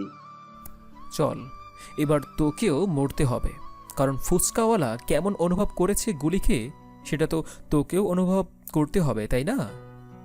সাবির লেজার বিম কোমরে গুঁজে M4 পিস্তল বের করে পরপর 2 রাউন্ড হেডশট করে ছেলেটাকে। তারপর এগিয়ে যায় জেনিফারের দিকে। জেনিফার হাতে তখনও সেই রক্তমাখা ফুচকাটা ছিল। সাবির জেনিফার কপালে আলতো করে চুমু দিতে জেনিফার শিউরে ওঠে।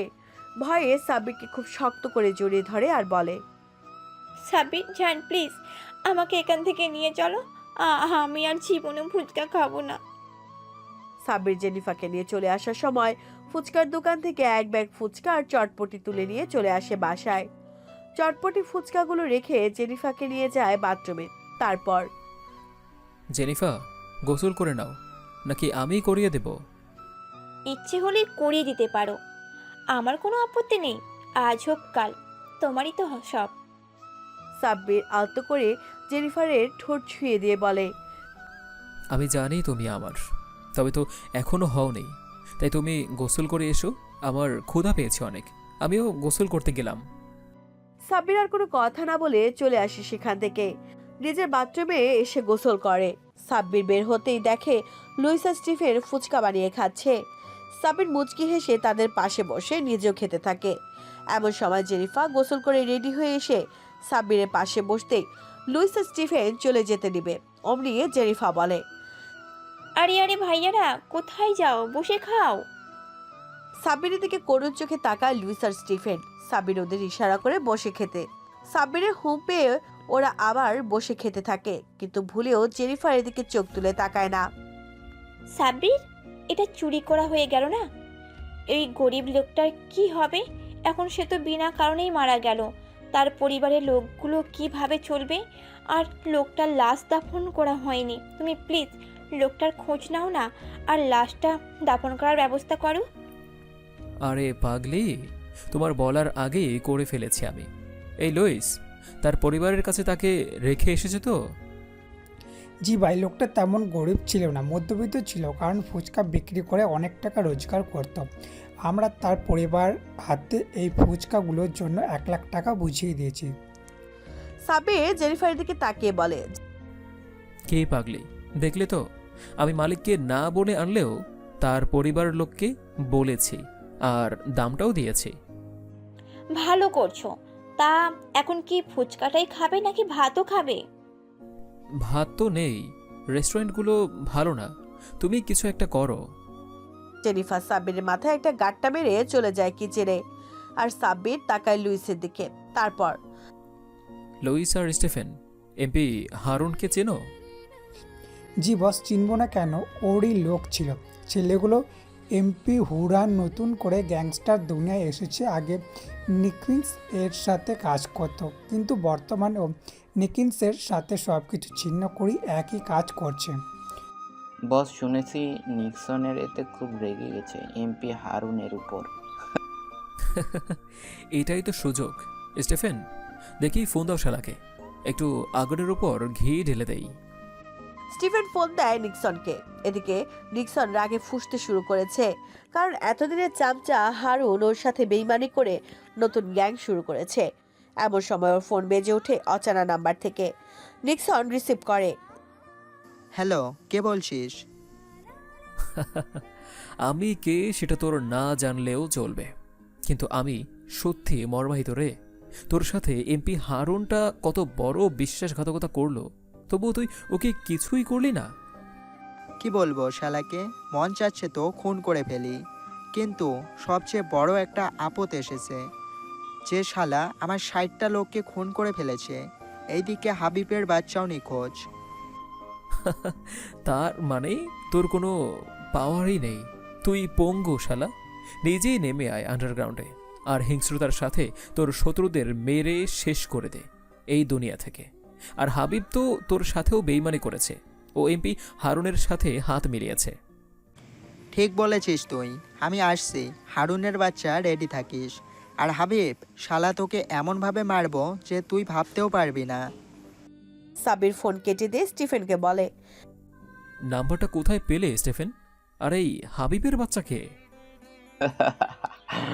সেই দিন বস আপনি বললেন না লাশ সরিয়ে ফেলতে, রহিম সাহেবের বাসা থেকে সেই দিন ওই হাবিবের বাচ্চাকে তুলে এনেছিলাম, কিন্তু আপনি অসুস্থ ছিলেন বলে যাইনি।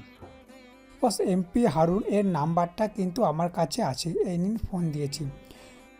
এদিকে এমপি হারুন রাগে ফুঁসতে ফুঁসতে ওর সামনে থাকা চেয়ারে খুব জোরে লাথি মেরে গর্জে ওঠে, কারণ একটু আগে কষ্ট করে জোগাড় করা লোকগুলোকে খুন হয়ে গিয়েছে, আর তাই সে রাগে ফুঁসতে থাকে।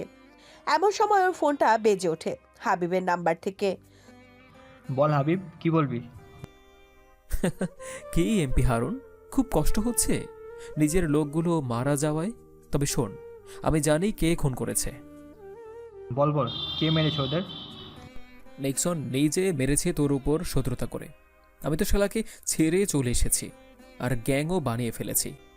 এখন পালা প্রতিশোধ নেওয়ার। নিক্সনকে দুনিয়া থেকে বিদায় করে দেব। কিন্তু আমার লোক খুবই কম, শালার সাথে পারবো তো? আরে শালা, কি যে বলিস না, আমি লোক জোগাড় করেছি, আমি তোর সাথে আছি। তাহলে চল, মেরে দিন নিক্সনকে, তারপর দুজনে বাংলাদেশ ভাগ করে নিব। শুনেছি নিক্সন আগামীকাল আসবে রাত 1টায় পুরনো বাংলোর মাঠে। বিশাল বড় ডিল হবে। নিক্সনকে মেরে ডিলটা আমরা নিতে পারলে খুব লাভ হবে আমাদের।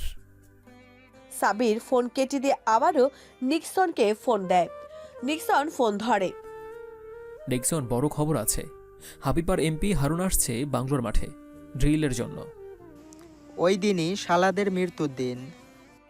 সাবির ফোন কেটে দিয়ে লুইস আর স্টিফেনকে বলে, যাও, আমাদের স্নাইপারগুলোকে রেডি থাকতে বলো, আজ খেলা হবে। লুইস আর স্টিফেন চলে যায়। সাব্বিরও কিচেনে এসে পেছন থেকে জেনিফারের কোমর জড়িয়ে ধরতেই চমকে ওঠে। জেনিফারের প্রচন্ড জ্বর। জেনিফা, তোমার তো প্রচণ্ড জ্বর, প্লিজ রাখো এসব, আমি করবো নে, চলো রুমে চলো। আমি ঠিক আছি। না, ঠিক নেই। তোমার কষ্ট হচ্ছে না? হচ্ছিল এতক্ষণ, তবে তুমি জড়িয়ে ধরার পর থেকে আর কিছু হচ্ছে না, খুব ভালো লাগছে। এইভাবে জড়িয়ে ধরে থাকো প্লিজ। সাব্বির জড়িয়ে ধরে থাকে জেনিফারকে, আর জেনিফার নুডলস রান্না করে নিজ হাতে সাব্বিরকে খাইয়ে দেয়। সাব্বিরও খেয়ে জেনিফাকে খাইয়ে দিয়ে জ্বরের ওষুধ খাওয়ায়।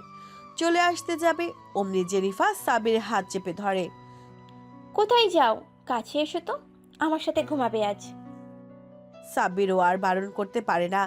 জেনিফাকে নিজের বুকের মাঝে নিয়ে ঘুমিয়ে পড়ে। পরের দিন সকাল হতে জেনিফা কিচেনে যায় রান্না করার জন্য। সাব্বিরও চলে আসে ছাদে। লুইস আর স্টিফেন সাব্বিরকে দেখে এগিয়ে আসে। হাবিব কই? বস, শালার অবস্থা তো খারাপ, মনে হচ্ছে মারা যাবে। সাব্বির বলে, ওকে রেডি করো, ডেভিলস ব্রেথ ড্রাগস দাও ওকে। ওর মাইন্ড কন্ট্রোল করে আজ ওকে নিয়ে যেতে হবে বাংলোতে। ওকে বস, স্টিফেন চল। সাব্বির নিচে চলে আসে আর কিচেনে উকি দিতেই দেখে জেনিফা আজ মাংস রান্না করছে। হবু বউটা আমার কি করে রে? মাংস রান্না করছি। হবু বর এগিয়ে এসো, এসে মাংস টেস্ট করে দেখো তো কেমন হয়েছে। সাব্বির উঠে গিয়ে মাংস একটা তুলে নিয়ে অর্ধেক খেয়ে ফেললো।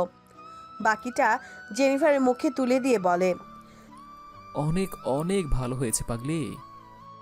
জেনিফার সাব্বিরের গলা জড়িয়ে ধরে বলে, এই আমরা কবে বিয়ে করব? আমার বাবাকে আগে খুঁজে আনি, তারপর।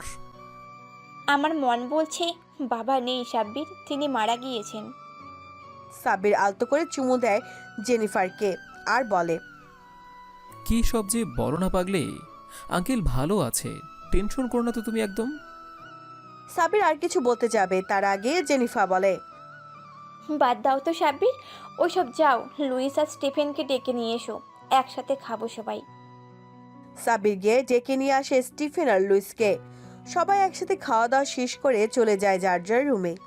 সাব্বির জেনিফারকে বলে, জেনিফা জান, আজকে রাতে আমি একটা কাজে যাব, তুমি ভয় পেও না কেমন?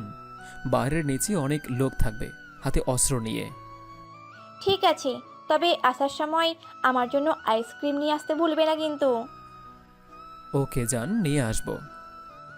রাত 10টা। নিক্সন বের হওয়ার আগে ভূগর্ভের রুমে গিয়ে রহিম সাহেবের দিকে তাকে মুচকি হেসে ওঠে আর খেয়াল করে না খেয়ে খেয়ে রহিম সাহেবের শরীর একদম কমকালের মতো হয়ে গেছে। শরীর থেকে দুর্গন্ধ বের হচ্ছে। ঘৃণায় নিক্সন পরপর কয়েক রাউন্ড গুলি করে রহিম সাহেবকে। তারপর লাশটা একটা বস্তায় মুড়ে নিয়ে চলে আসে থানার সামনে আর লাশটা থানার সামনে ছুঁড়ে ফেলে দিয়ে চলে যায়। এদিকে কনস্টেবল থানার সামনে বস্তা দেখে ওসিকে ডেকে আনে আর বস্তার মুখ খুলে দেখে একটা লাশ, প্রচুর গন্ধ বেরোচ্ছে। ওসি অনেকটা বিরক্তি নিয়ে কোনো ময়নাতদন্ত আর কেস না লিখে সে রাতে লাশটা কোনো মতে বেওয়ারিশ হিসেবে দাফন করে দেয়। রাত 1টা দাঁড়িয়ে 10 একর জায়গার উপর গড়ে ওঠা বিশাল বাংলোর মাঠে দাঁড়িয়ে আছে নিক্সন ও অপর পক্ষে পেছনে দাঁড়িয়ে আছে 40 জন লোক। নিক্সন মুচকি হেসে সামনে তাকায়। 5টা গাড়ি ছুটে আসে ওদের দিকে। নিক্সনের থেকে 10 মিটার দূরে গাড়িগুলো এসে থামে আর গাড়ি থেকে নেমে আসে এমপি হারুন, সাথে নেমে আসে ওর 15 চামচা। নিক্সন হাসতে হাসতে এমপি হারুনকে বলে, কি রে শালা, আমাকে মারতে মাত্র এই 15 জনকে নিয়ে এসেছিস? হিয়া, হিয়া। সালা একটু অপেক্ষা কর, হাবিবকে আসতে দে, তারপর দেখবো কার লোক কত বেশি। হারে শালা, তুই কি ভুলে গেছিস হাবিবের বাচ্চা আমার চামচা ছিল? ও লোক পাবে কোথায়? তোকে আর হাবিবের বাচ্চা বেঈমানকে এমন মৃত্যু দিব যে। বাকিটা বলার আগে দূর থেকে ছুটে আসে একটা গাড়ি। গাড়িটা এমপি হারুন আর নিক্সনের মাঝে এসে থামে আর গাড়ি থেকে হাবিবকে নামতে দেখে এমপি হারুন বিজয়ের হাসি দিল। হাবিবকে একা নামতে দেখে এমপি হারুন রেগে গিয়ে বলে, এই সালা হাবিব, তুই একা কেন এসেছিস? তোর সাথে লোক কই? হাবিব কোনো কথা না বলে কোমর থেকে পিস্তল বের করে নিজের মাথায় ঠেকিয়ে ট্রিগারে চাপতেই বুলেট ফুটো করে হাবিবের মাথা। হাবিবের নিথর দেহ মাটিতে পড়ার আগেই চারিদিক থেকে গুলির বৃষ্টি শুরু হয়ে যায়। এমপি হারুন আর নিক্সন ভয়ে পালিয়ে যেতে নিবে, তার আগেই গুলি এসে নিক্সন আর এমপি হারুনের 2 পা ফুটো করে দেয়। সাথে সাথে ব্যথায় মাটিতে মুখ থুবড়ে পড়ে যায় ওরা। চোখে মুখে অন্ধকার দেখতে থাকে। এমন সময় একটা গাড়ি তীরবেগে ছুটে এসে দাঁড়ায় নিক্সন আর এমপি হারুনের সামনে। দুজনের হাতে হাতকড়া পরিয়ে গাড়িতে তুলে নিয়ে আবারও চলে যায়। পরের দিন সকালে এমপি হারুন আর নিক্সন চোখ খুলে নিজেদেরকে চেয়ারের সাথে বাঁধা অবস্থায় মাথায় লোহার হেলমেট পরানো দেখতে পেয়ে অবাক হয়ে যায়। দুজনেই বুঝতে পারে ওদের ইলেকট্রিক শক দেওয়ার জন্য চেয়ারে বাঁধা হয়েছে। এমন সময় 3 জন এগিয়ে আসতে থাকে ওদের দিকে। হ্যাঁ, সাব্বির, লুইস আর স্টিফেন। সাব্বির মুচকি হেসে নিক্সন আর এমপি হারুনের সামনে বসে। তারপর, কিরে, চিনতে পেরেছিস আমায়? কে তুই? আমি হাবিব রূপী সাব্বির। তুই কি জানিস তোর লোকগুলোকে কে মেরেছে? আমি জানি সে কে। বল, কে মেরেছে আমার লোককে? শালাকে আমি খুন করব। আরে শালা, আমি খুন করেছি রে। আর নিক্সন, আমাকে কি চিনিস? আমি সেই রাতের অচেনা লোক। আর এটা কি জানিস আমি তোর ৬০ জন লোককে নৃশংসভাবে খুন করেছি? কি তোর কথাই তবে আমাকে বলেছিল বস? এখন বল, তোর বস কে? আমাকে মেরে ফেললেও আমি বলবো না। সাব্বির মুচকি হেসে লুইসকে ইশারা করতেই এমপি হারুনের চেয়ারে সবুজ সুইচে চাপতেই ২০০০ ভোল্টেজের বিদ্যুৎ এর শখে এমপি হারুন ৩ মিনিটের মাঝে মারা যায়। আর পোড়া গন্ধ বের হতে থাকে এমপি হারুনের দেহ থেকে। নিক্সন এমপি হারুনের এমন মৃত্যু দেখে ভয় পেয়ে যায় আর বলে, আমি বলছি আমার বস আর কেউ না, আর্মির পরিচালক মাহবুবুর রহমান। কি? এই মাহবুব রহমান? তার মানে এই মাহবুব রহমানই ব্যাংক লুট করেছে? হ্যাঁ। এই ব্যাংক লুট করার টাকা কার কাছে আছে? আমার কাছে আছে। তাহলে শোন, ফোন বের করে মাহবুবের বাচ্চাকে ফোন দিয়ে বলবি তুই আমাকে ধরে ফেলেছিস আর আমাকে বেঁধে রেখেছিস। আর হ্যাঁ, চালাকি করবি না। না না, আমি কোনো চালাকি করব না। সাব্বির নিক্সনের ফোন বের করার সাথে সাথে নিক্সনের ফোনে কল আসে বস নামে কারো। সাব্বির ফোনটা নিক্সনের হাতে দেয়। Hello boss. নিক্সন, তোমাকে আমি যে টাকা পাঠিয়ে দিতে বলেছিলাম এখনো দিলে না কেন? বস, গত রাতে শালার সেই ছোকরাকে আমি ধরে ফেলেছি। ওর কত বড় সাহস আমাদের আড্ডাখানায় এসেছিল। শালাকে এখন বস আমি ফেলে রেখেছি অন্ধকার রুমে। কি? তুমি শালাকে বেঁধে রেখেছ? বেঁধে রাখো, আমি আসছি। শালা আমার ছেলে আশিককে নৃশংসভাবে খুন করেছে, আজ তার প্রতিশোধ নিব। মাহবুবুর রহমান ফোন কেটে দিয়ে শিওর হওয়ার জন্য সাব্বিরকে ফোন দেয়। কয়েকবার ফোন দেওয়ার পর সাব্বির রিসিভ করে। Hello sir. তুমি কই সাব্বির? স্যার, আমি শত্রুর হাতে ধরা পড়ে গিয়েছি। আমাকে ওরা বেঁধে ফেলে রেখেছে অন্ধকার রুমে। হয়তো একটু পরেই আমাকে মেরে ফেলবে ওরা। স্যার, আমাকে মাফ করবেন, আমি মিশনটা কমপ্লিট করতে পারলাম না। তুমি ফোন ধরেছ কি করে তবে? স্যার, আমার হাতে একটা ওয়াচ ফোন আছে, সেটাতেই কথা বলছি। স্যার, ওরা এসে গিয়েছে, এখন রাখছি। সাব্বির ফোন কেটে দেয়। ১ ঘন্টা পর সাব্বিরকে বেঁধে রাখা হয়েছে ইলেকট্রিক চেয়ারে। আর সাব্বিরের মাথায় পিস্তল থেকে দাঁড়িয়ে আছে নিক্সন। একটু পরেই একটা হেলিকপ্টার ল্যান্ড করে ওর সামনে। আর হেলিকপ্টার থেকে নেমে আসে মাহবুবুর রহমান। সাব্বির মাহবুবুর রহমানকে দেখে এমন ভাব করে যেন সে অনেক অবাক হয়ে গেছে তাকে দেখে।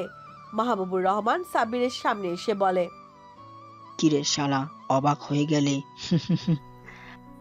স্যার, আপনি এখানে কেন? তো কাকে আশা করছিলি শালা? আমি হলাম নিক্সনের বস, বুঝলি? আমি ব্যাংক লুট করেছিলাম আর তোকে পুলিশের থেকে কেসটা এই কারণে নিয়ে দিয়েছিলাম যেন তুই কেসটা দেখিস। আর এর মাঝেই তোকে আমি খুন করে ফেলবো, তারপর বলবো আমাদের মেজর খুন হয়ে গিয়েছে আর এতদিনে হ্যাকাররা সব টাকা নিয়ে পালিয়েছে। পুলিশও আর বেশি ঘাটাঘাটি করবে না, আমিও ধরা পড়বো না। এই নিক্সন, এইভাবে দাঁড়িয়ে আছো কেন? রোবটের মতো যাও, টাকাটা আমার অ্যাকাউন্টে পাঠিয়ে দাও। এমন সময় সাব্বির অনেক জোরে লাথি মারে মাহবুবুর রহমানের পুরুষাঙ্গে। মুহূর্তে মাহবুবুর রহমান পড়ে যায় মেঝেতে আর কাতরাতে থাকে ব্যথায়। সাব্বির মুচকি হেসে মাহবুবুর রহমানের সামনে গিয়ে বলে, আমি জানতাম রে তুই এইসবের মূল, তাই শুধু প্রমাণের অপেক্ষায় ছিলাম আর কি। এই যে দেখ, আমার লোক এতক্ষণ লাইভ করছিল রে, আর নিক্সনের মাইন্ড কন্ট্রোলটা আমার হাতে। সাব্বির আর কিছু না বলে পরপর কয়েক রাউন্ড গুলি করে মাহবুবুর রহমানকে। তারপর নিক্সনের সামনে গিয়ে বলে, সরি নিক্সন, তোকেও মরতে হবে। সাব্বির নিক্সনকেও হেডশুট করে দেয়। ততক্ষণে পুলিশ চলে এসেছে। সাব্বির পুলিশের হাতে লাশগুলো বুঝিয়ে দেয় আর লুট করা টাকা ব্যাংকে ফিরিয়ে দেয়। বাংলাদেশ সরকার সাব্বিরের সাহসিকতার পুরস্কার হিসেবে সাব্বিরকে বাংলাদেশ আর্মির সহকারী পরিচালক পদে পদোন্নতি দেয়, সাথে 3 মাসের ছুটি। সাব্বির জেনিফাকেও জানায় সেই রাতেই নিক্সন ওর বাবাকে খুন করেছে আর পুলিশ ওর বাবাকে দাফন করে ফেলেছে। জেনিফা তেমন কোনো প্রতিক্রিয়া দেখায়নি বলে সাব্বির আর ঘাটাঘাটি করেনি। পরের দিন সাব্বির আর দেরি করেনি, বিয়ে করে নেয় জেনিফাকে।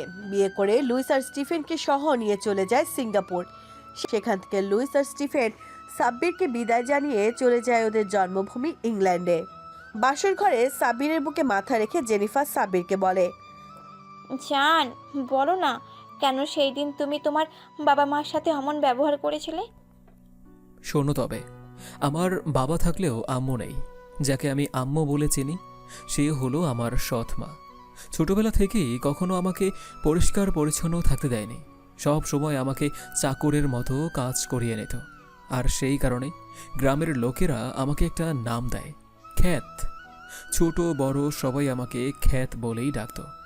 যখন আমার বয়স 18, তখনই বাবা আমাকে কয়েক লাখ টাকা ঘুষের মাধ্যমে আর্মির চাকরিতে ঢুকিয়ে দেয়। প্রথমে আমি রাগ করলেও পরে বেঁচে যাই সৎ মায়ের অত্যাচার থেকে। কিন্তু আমার অজান্তেই আমার সৎ মা তার চাচাতো ভাইয়ের থেকে টাকা নিতে থাকে, এই বলে তার মেয়ের সাথে আমার বিবাহ দেবে বলে। দেখতে দেখতে আমার পদোন্নতি পেতে পেতে মেজর হয়ে যায়। আর ছুটিতে বাসায় গেলেই তারা আমাকে একটা রুমে আটকে রাখে এবং জোর করে মায়ের চাচাতো ভাইয়ের মেয়ের সাথে আমার বিয়ে দেবে বলে। জানো, ওই তন্নিকে আমি নিজের বোন ভাবতাম, আর মেয়েটা ছিল নষ্টা। হাজার হাজার ছেলের সাথে ছিল ওর সম্পর্ক। স্বামী সন্তান থাকার পরেও পরকিয়া করে বেড়াতো। তুমি বলো, সেই মেয়েকে কি বিয়ে করা সম্ভব? হঠাৎ বিয়ের আগের দিন ফোন আসে আর্মির পরিচালকের থেকে, একটা মিশনে যেতে হবে। আর তাই সেই রাতেই আমি জানালা ভেঙে পালিয়ে আসি ঢাকায়। তারপর কি হলো জানোই। জেনিফা অবাক হয়ে সাব্বিরকে বলে, এই এই তুমি আর্মির মেজর? ছিলাম জান, তবে এখন আমি আর্মির সহকারী পরিচালক। বাদ দাও ওইসব। এই শোনো না, আমি এখনো... ইস, এটা তো ভারী লজ্জার বিষয়। বিয়ে হওয়ার পরেও বউ আমার কি বলছে। কচু, শুধু বকবক করেই যাচ্ছ। ভালোবাসো না কেন শুনি? আমি তোমায় ভালোবাসি তো সোনা। সাব্বির আস্তে আস্তে এগিয়ে যায় জেনিফারের দিকে। জেনিফাও এগিয়ে আসে সাব্বিরের দিকে। তারপর চার ঠোঁট এক করে দিয়ে কিস করতে থাকে। হয়তো একটু পরেই তারা হারিয়ে যাবে সুখের রাজ্যে, যেখানে শুধু সুখ আর সুখ, যদিও সেই সুখটি ক্ষণস্থায়ী।